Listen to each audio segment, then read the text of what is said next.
Hey guys, got a video here today on the perils of buying a second-hand rifle. Now this particular rifle here is a Reximex ixia and I picked it up second-hand. The person that I bought it from said it was super accurate, very consistent and it had no major problems.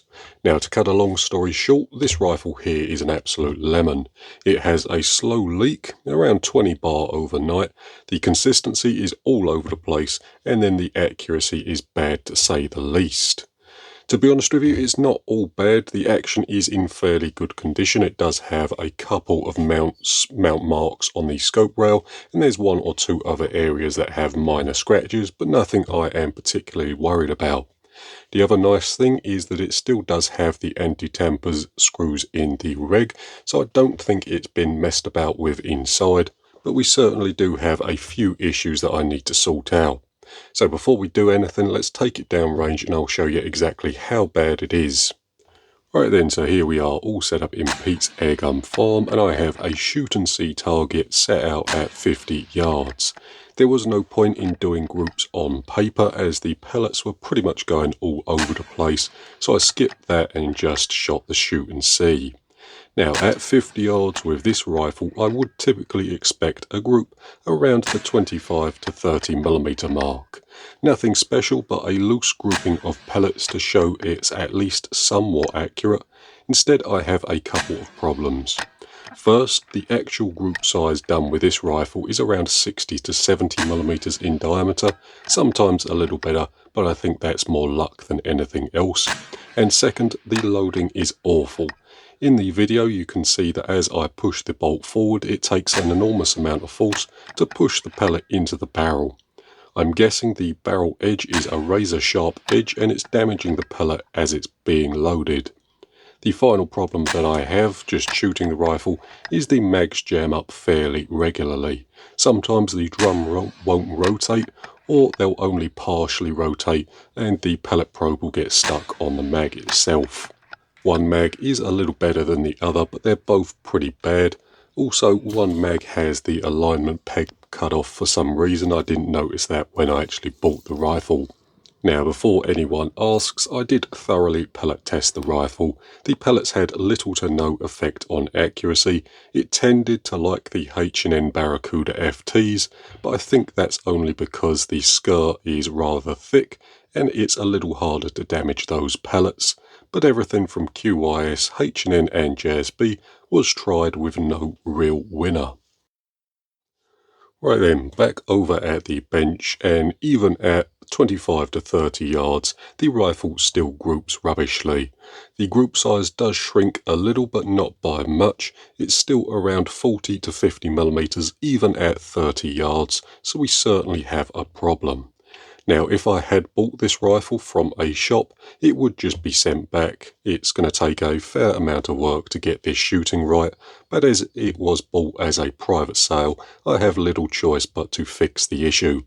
Unfortunately, I couldn't shoot the rifle before I bought it, as the person that I bought it from insisted that we meet in a car park, which is probably why. With that said, that's pretty much all we can do just looking at the rifle. The next thing we have to do is start pulling things apart and seeing what needs to be fixed. Right then, so I've gone ahead and ripped the barrel out of the action and we do have a couple of issues that I've noticed so far. So firstly, when I pulled the shroud apart, there was a fair amount of pellet debris captured within the shroud itself. If you shook it whilst it was off the rifle, there was a little bit of rattling going around inside the shroud. So I'm guessing this part here is clipping. Maybe as the pellets travel through it, they're hitting the end piece as they come out of the end. The other possibility is that pieces of the pellet are being cut off by the barrel and just ending up in the shroud. I won't know for certain until the barrel issue gets fixed. And speaking of the barrel issue, I think this is where the accuracy problem lies. So there's probably not a way that I'm easily going to be able to take a picture of it, but when looking through the barrel at the underside of the transfer port, there is an absolutely massive burr. So when this has been drilled, there's been a little bit of a burr pushed through into the inside of the barrel, and as we push a pellet through there, it's just destroying the side of a pellet. So I've got one here. See if I can find the damaged side. Probably be able to see it fairly easily on camera, but as you see there, looks like someone's taken a file to the pallet. It doesn't look good whatsoever. There's no way a pellet damaged that much is going to fly accurately down at 50 yards or even 20 to 30 yards, so I think this is where the main problem lies. I have started to clean the barrel up. I have gone ahead and just given the end a quick clean. This was incredibly sharp when I took it out of the rifle, so I've just gone ahead and used some green Scotch-Brite just to remove the burrs on the inside edge. But to be honest with you, I think I'm wasting my time. Pushing a pellet down the barrel, and we have a couple of issues. So the inside of the barrel feels like it has sand in it. It's incredibly rough, and the choke is unbelievably tight. It doesn't feel good whatsoever. So I haven't decided yet for 100% certain, but I think cleaning up the barrel is going to be a waste of time. I'm probably going to be better off just throwing this one in the bin and then putting a new one on the rifle. I do have a couple of barrel blanks lying around, so this rifle here may get a new barrel at some point. Whatever the case, we're certainly not off to a good start. I do have some semi-good news in regarding the leak though. I think I've found it. It does seem to be a valve leak, so it's leaking out of the end of the barrel overnight.